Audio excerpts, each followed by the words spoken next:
Okey, jom kita bincangkan salah satu konflik paling besar, paling dahsyat dalam sejarah moden, Perang Dunia Kedua di Eropah. Ini bukan sekadar cerita pasal pertempuran tau. Ia adalah satu titik perubahan yang impaknya, wow, masih kita rasa sampai hari ini.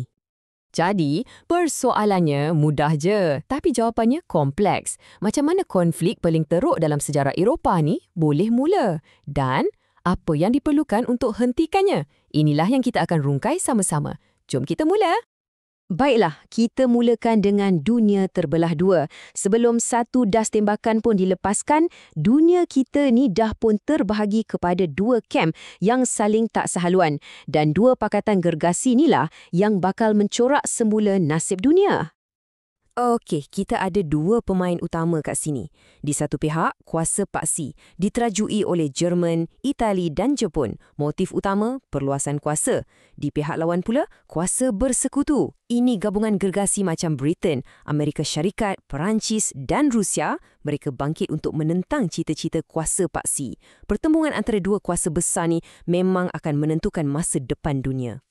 Jadi, macam mana semua ni boleh berlaku? Apa puncanya?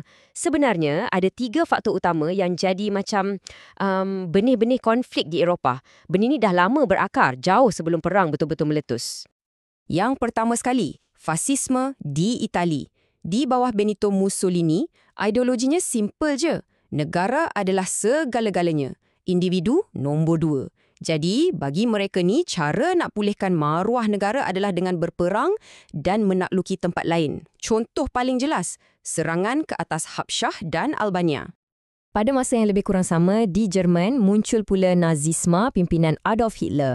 Ideologi ni, lagi ekstrim. Dia bukan setakat agungkan bangsa Jerman, tapi dia terang-terang tolak Perjanjian Versailles, perjanjian yang tamatkan Perang Dunia Pertama. Jadi apa Hitler buat? Dia mula bina semula tenteranya. Satu tindakan yang memang cari pasal dengan kuasa-kuasa Eropah lain.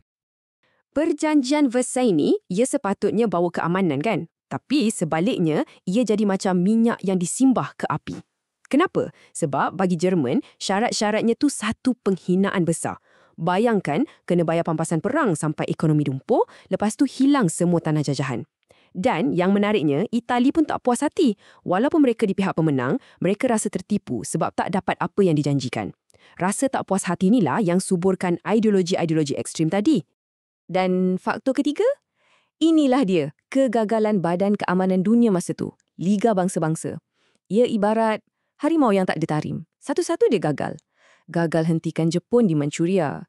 Gagal halang Jerman bina semula tentera. Gagal lindungi Habsyah dari Itali. Jadi, setiap kali ia gagal, ia seolah-olah bagi lampu hijau kepada negara-negara penceroboh ni untuk buat apa saja yang mereka suka.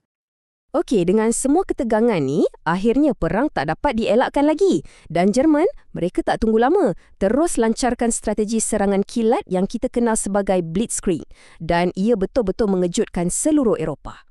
Semuanya bermula pada September 1939 bila Jerman serang Poland. Britain dan Perancis terus isytihar perang, tapi lepas tu Eropah jatuh satu persatu dengan sangat-sangat pantas. Macam domino.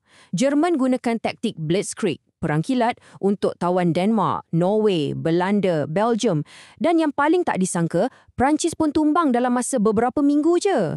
Menjelang pertengahan 1941, hampir seluruh Eropah Barat dah ada dalam genggaman Hitler.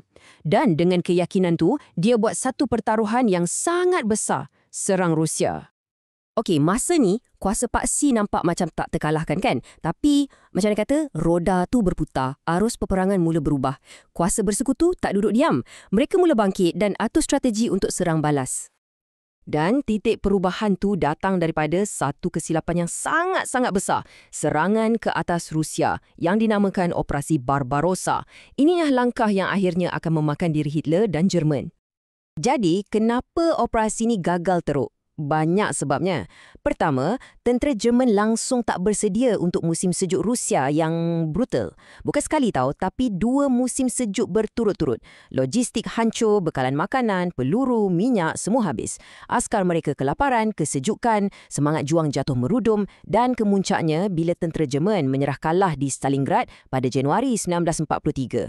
Kekalahan di Stalingrad ni bukan kekalahan biasa. Ia adalah permulaan kepada pengakhiran Jerman di bahagian timur. Baiklah, sekarang Jerman dah terperangkap. Mereka berampas pulas di timur melawan Rusia. Ini buka satu peluang keemasan.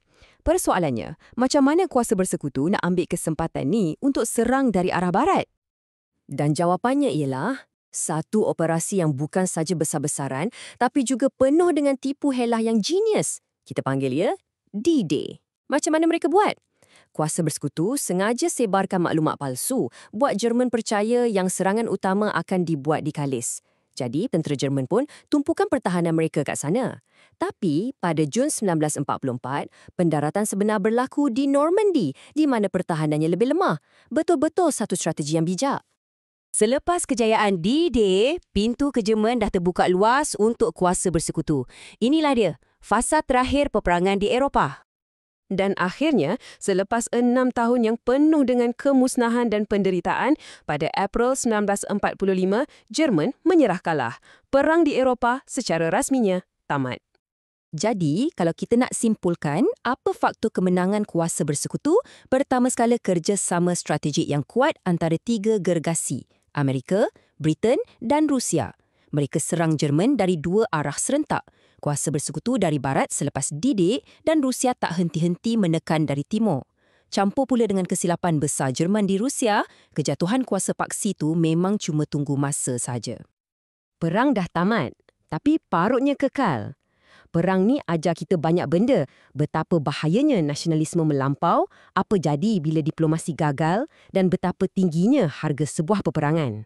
Tapi persoalan yang paling penting untuk kita hari ini, adakah kita betul-betul dah belajar daripada sejarah? Itulah soalan yang saya tinggalkan untuk anda fikirkan.